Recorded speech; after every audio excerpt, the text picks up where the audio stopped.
Hello AOS fans, Robin here, and I'm back with a special report for you. Yes, today is Beastgrave pre-order day. Pete and I have our copy. We've played some games and we really like it. I want to quickly run down with you some of the things that we've enjoyed about the game. It's going to be really quick. I've already recorded half an hour's video and forgot to press record. I've got to pick my kids up in about 15 minutes, so this is going to be like a condensed version. It's going to be much more exciting. There's going to be a lot more mistakes, but hopefully less hesitations. Let's see. Okay, what do we want to talk about? The setting has changed. We all know the setting has changed. It's outside the Mirrored City now. And what have we got? Yes, we have new brown coloured boards. This is not because Mollog is really scary. It's because the boards are brown now. And so orange is definitely the new. It's an autumnal release. This season's colours are orange. Yes, it's all about the orange. Some of the tokens have got slightly orangey, slightly orangey outsides. They have changed the tokens slightly. The movement charge counter has changed, not in what it does, but just it's got this lovely little hexagon motifs on it. So the boards have these lovely little hexagons on them, and I really love the idea that there might be little Warhammer Underworlds games going on inside Warhammer Underworlds. So the settings changed, the tokens have changed. The biggest change is that these are no longer called objective tokens. They're called feature tokens, and they have an objective on one side and a lethal hex on the other side. So you put them up that way, lethal hex, and they get flipped 1 to 5. But there might be effects in the game that flip them over to the lethal side. We have seen a spell online which will do that. It's quite hard to cast, but we'll do that. Perhaps more interestingly, that each player can, if they want to, they don't have to, but if they want to, they can place extra feature token with just lethal hexes on both sides, and that's really adds an extra tactical layer. If you've offset the board, you want to make it even narrower, the run through. And do you want to put it next to an objective? Where do you want to put it? There's objectives for pushing people back into lethal hexes. Obviously, there's calculated risk still out there. So lethal hex is going to be a big thing. So you're looking at maybe every game having a couple of lethal hexes. Actual hex-wise on the boards, you've got 2 blocked hexes here and 1 lethal hex on that board. And on the reverse, there's nothing at all. That's just a board with no blocked or lethals. On this board, there's 3 blocked. And on this other side, there's just the 1 lethal. So I'm sure people will do deep analysis on that. As you know, Pete and I, board selection, not really our big thing, but the boards are quite open, I think, quite interesting. We'll see how they go with the extra lethal hexes as well. Quite like in the slightly more open space of the game. Obviously, we've got 2 new warbands. We've got Grashgar's Despoilers, Rack's Despoilers, I think it is, and the Scarce Wild Hunt. Beastman 11 models, which is more, I think, than any of the previous starter packs have, and obviously you haven't got 3 Stormcast, so that's pretty interesting. I really like the models. The assembly of the models, I'm terrible at assembling models. It went together like a dream, apart from one. I've got no gaps in any of them. I'm really pleased with how they went together. Scarce Wild Hunt are a little bit tricky to not put together. They're a little bit trickier to put together, but then they're quite spindly. They've got spindly spears, and the main guy Scath, he's got fixed by 1 leg. I think there is potential to break there, so be careful. The other thing I would say is that some of the pins that are important look quite like they're part of the sprue, so just be careful when you're cutting. Double check when you're cutting those to make sure you don't accidentally cut one of the important pins off. Both warbands have a wizard, and you probably know that, but so magic does continue in the game, and I think that's a good thing.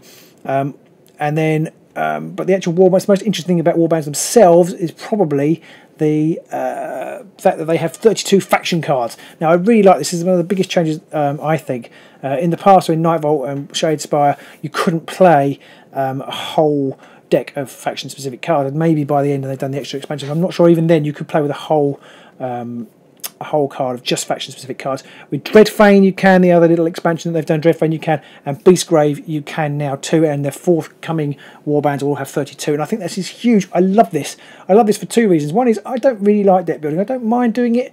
I don't really like it. And I find it's one of the most kind of, I say, derivative parts of the game. I know people come up with brilliant meta-defining things of their own, like Michael Carlin of Steel City Shadespire or Steel City Underworlds. He does some brilliant ideas, but I'm just not that person. And then I end up sort of copying and kind of getting in this cycle of kind of the same cards, like I'm getting really bogged down in the score immediately meta, which is fine. People love doing that. Neck decking is a thing, and that's completely fine.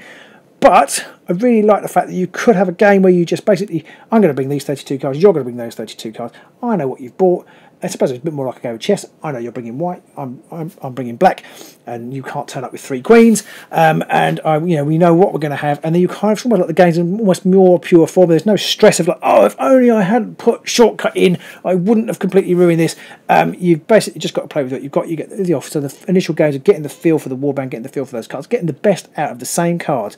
So it cuts down on the variables, which I really kind of like, I have to say. I don't know how many games we'll play like that. It's going to depend a little bit on the balance of them. I really like it as an idea. I think it's also really nice if you go to a club night, or even if you're arranging to play somebody, if you've only just started playing the game, you've got like one core set and another new warband that's come out, and you're playing, say, me and Pete, and we've got every card that's ever come out, then we could probably bring a deck that's going to cream you, wipe the floor with you, well, in theory, if we're really good. But if we both bring just one faction, you don't need to buy very much else. Firstly, that's really good. You just buy one box and you can play, as long as somebody else has got the core set. That's really good. But we can just play the faction. It doesn't matter that we've got loads of other cards. We're just going to play that faction, and it's a bit of a leveler, and I just really like that. So I think that's a really good move on Games Workshop's part, and I'm looking forward to playing games like that, I think. And I think also it's an interesting tournament idea. It's almost like a more pure version of the game, I think, than playing with warbands. I don't like the idea of everybody just having to bring their faction.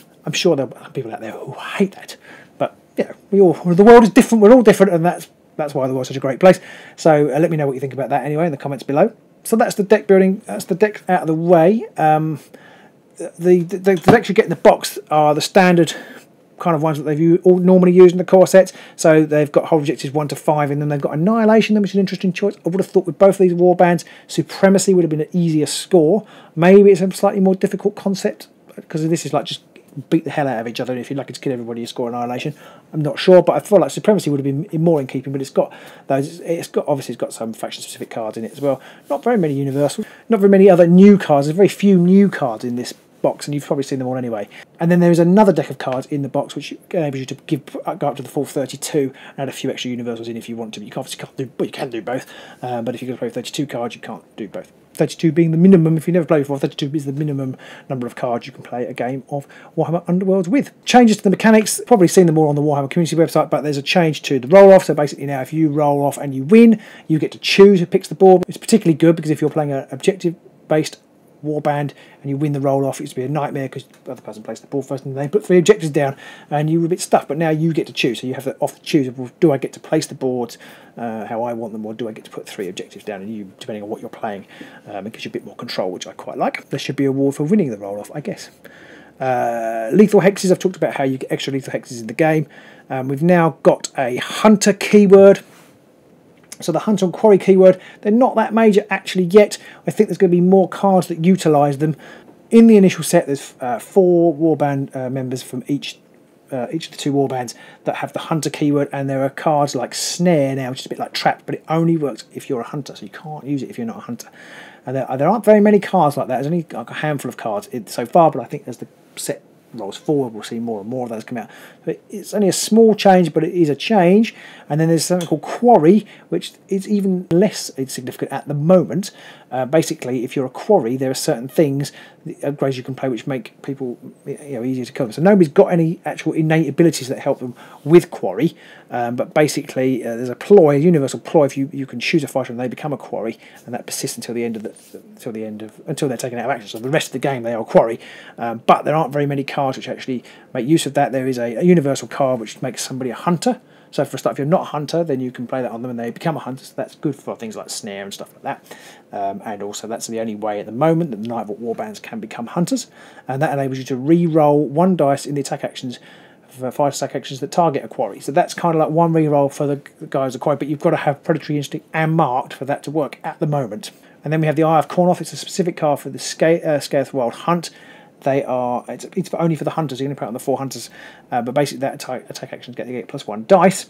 And then if you've got a quarry, you get them in Snare as well, and that's probably even less useful because in Snare is only good for dodge warbands. It's good for this core set because the beastmen have largely just Snare, just dodge warbands, just largely have dodge. So in Snare is good for that, but there's only if they're a quarry. You get in Snare. So and at the moment there's only 1 way to get quarry, so I'm not quite sure how that is. I think there's a handful of cards which are useful for a hunter, like the Snare, which is like Trap, I'm rambling now. Basically, what I'm trying to say is that the Humdrum Quarry is an interesting new mechanic, but we haven't seen it fully realised yet. It'll be interesting to see where that goes. Guard rules have changed.